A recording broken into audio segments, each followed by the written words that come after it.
नमस्कार मित्रांनो, एक्झाम जागर या एज्युकेशन यूट्यूब प्लॅटफॉर्मवर तुम्हा सर्वांचं पुन्हा एकदा स्वागत आहे. मित्रांनो, या आधीच्या सत्रामध्ये तुमच्यासाठीचा प्रश्न होता, 66व्या महाराष्ट्र केसरी कुस्ती स्पर्धेचं विजेतेपद कोणी पटकावलं आहे?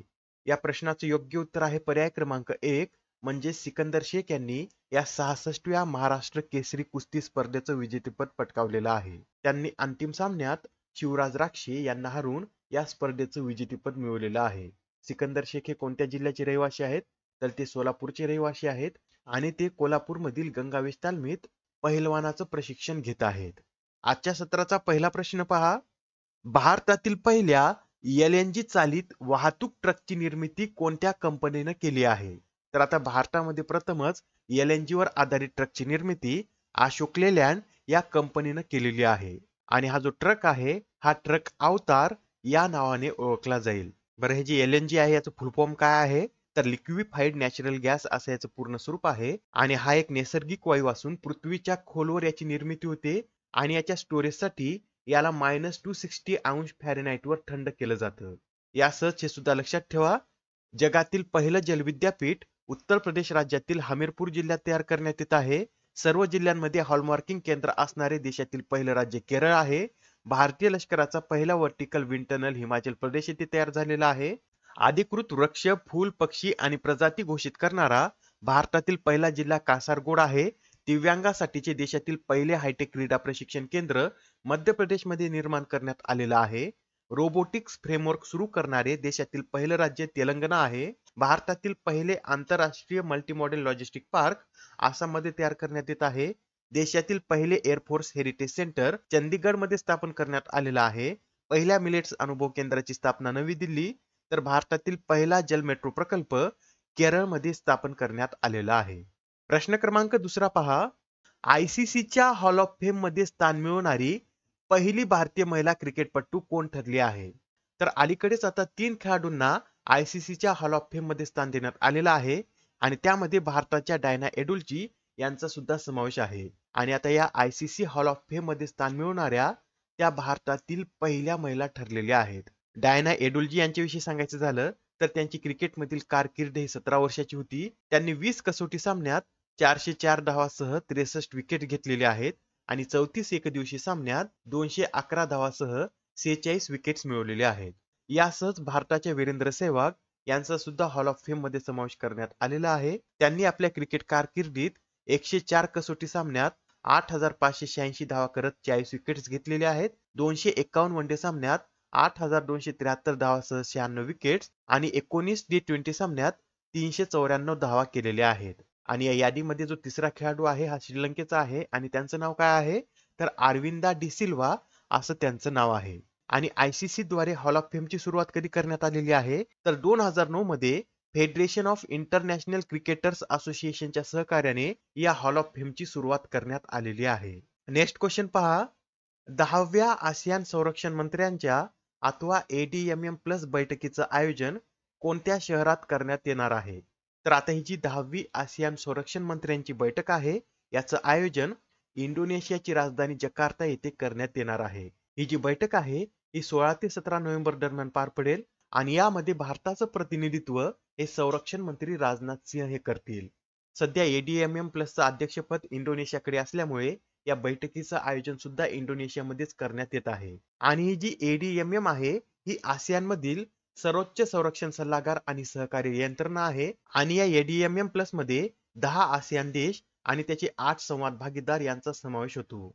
आसियानचे 8 संवाद भागीदार कोण कोण आहेत? तर यामध्ये भारत, अमेरिका, चीन, रशिया, जपान, दक्षिण कोरिया, ऑस्ट्रेलिया आणि न्यूझीलंड या देशांचा समावेश आहे.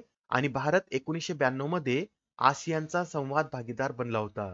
आणि आता जी बैठक होणार आहे यामध्ये 2024 ते 2027 या कालावधीसाठी सह अध्यक्षांचा पुढील संघ देखील घोषित केला जाणार आहे. सध्याच्या 2021-24 च्या कालावधीत भारत इंडोनेशियासह याचा सह अध्यक्ष आहे. मित्रांनो, इथे जे आसियानचे 8 संवाद भागीदार देश आहेत त्यांची नावे लक्षात ठेवा. एक्झाम मध्ये यावर आपल्याला प्रश्न विचारला जाऊ शकतो. आणि आसियान विषयी सांगायचं झालं तर आसियानची स्थापना बँकॉक घोषणापत्राद्वारे 8 ऑगस्ट 1967 रोजी करण्यात आली होती. आणि याचे संस्थापक देश कोणकोणते आहेत? तर इंडोनेशिया, मलेशिया, फिलिपिन्स, सिंगापूर आणि थायलंड हे 5 देश या संघटनेचे संस्थापक देश आहेत.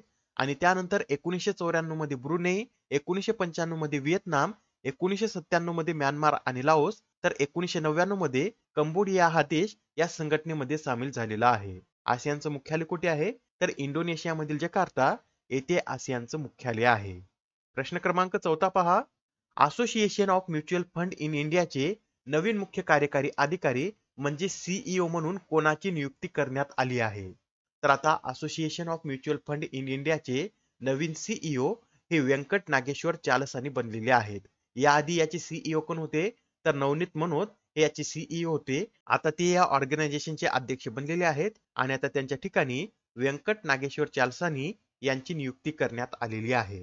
हे जे व्यंकट नागेश्वर चालसानी आहेत यांच्याकडे बँकिंग क्षेत्रामधील 4 दशकाहून अधिक अनुभव आहे आणि त्यांनी यापूर्वी एसबीआयच्या आंतरराष्ट्रीय बँकिंग समूहाचे माजी उपव्यवस्थापकीय संचालक म्हणून देखील कार्य केलेलं आहे. मित्रांनो, ही जी association of mutual fund in India आहे ही भारतातील सर्व म्युच्युअल फंड कंपन्यांची एक संघटना आहे आणि याचं मुख्यालय मुंबईमध्ये असून सध्याचे अध्यक्ष नवनीत मुनोत हे आहेत. प्रश्न क्रमांक 5 पहा. 42व्या भारतीय आंतरराष्ट्रीय व्यापार मेळ्याचं उद्घाटन कोणाच्या हस्ते करण्यात आले? तर हा जो 42वा भारतीय आंतरराष्ट्रीय व्यापार मेळा आहे याचं उद्घाटन अनुप्रिया पटेल यांच्या हस्ते करण्यात आलेला आहे. हा व्यापार मेळा 14 नोव्हेंबर ते 27 नोव्हेंबर पर्यंत दिल्लीत आयोजित केला जाणार असून या व्यापार मेळ्याची थीम काय आहे? तर वसुधैव कुटुंबकम अशी या व्यापार मेळ्याची थीम आहे. हा व्यापार मेळा कोणाद्वारे आयोजित केला जात आहे? तर इंडिया इंटरनॅशनल ट्रेड फेअरद्वारे हा व्यापार मेळा आयोजित केला जात आहे. आता हा प्रश्न पहा, यात काय विचारलेला आहे? तर ऋषी सुनक यांनी ब्रिटनच्या गृहसचिवपदी कोणाची नियुक्ती केली आहे? अलीकडेच आता ऋषी सुनक यांनी ब्रिटनच्या गृहसचिवपदी जेम्स क्लेवर यांची नियुक्ती केलेली आहे. याआधी या पदावर कोण कार्यरत होत्या?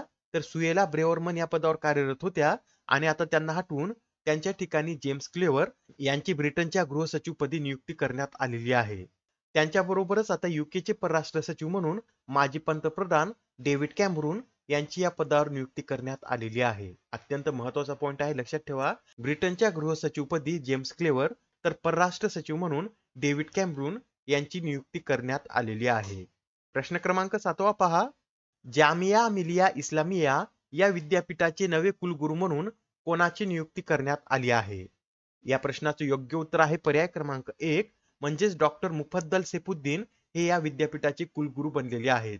याआधी या विद्यापीठाच्या कुलगुरू या डॉक्टर नजमा हेपतुल्ला होत्या आणि त्यांच्या निवृत्तीनंतर या कुलगुरूपदी डॉक्टर मुफद्दल सैफुद्दीन यांची नियुक्ती करण्यात आलेली आहे. हे जे सैफुद्दीन आहेत हे दाऊदी बोहरा समाजाचे धार्मिक नेते आहेत आणि आता ते पुढील 5 वर्षासाठी या विद्यापीठाचे कुलगुरू असतील. या विद्यापीठाविषयी सांगायचं झालं तर 1920 मध्ये भारतातील संयुक्त प्रांतातील अलीगढ येथे या विद्यापीठाची स्थापना करण्यात आली होती आणि 1988 मध्ये भारतीय संसदेच्या कायद्याद्वारे याला केंद्रीय विद्यापीठाचा दर्जा देण्यात आलेला आहे.